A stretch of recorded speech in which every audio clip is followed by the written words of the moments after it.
สบายดีทุกคนวันนี้เรามากินข้าวอยู่โรงเรียนน่ะโรงเรียนมสเอ็ดน่ะวันนี้ผมมีงานกินน่ะกินข้าวร้านข้าวเจ้าเนาะ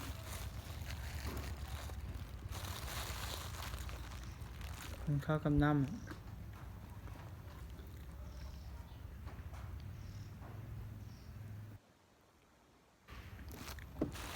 แซ่บเนาะ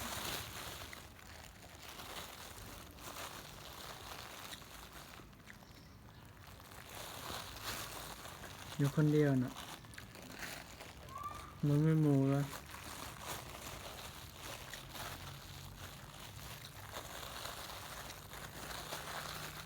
วันนี้ก็เป็นมื้อซ้ำเอ็ดเนาะโคคักเนาะ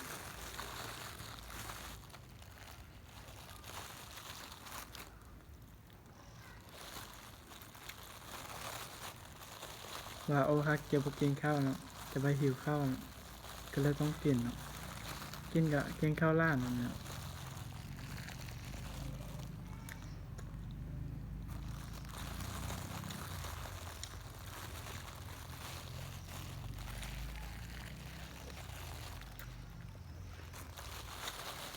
แซ่บ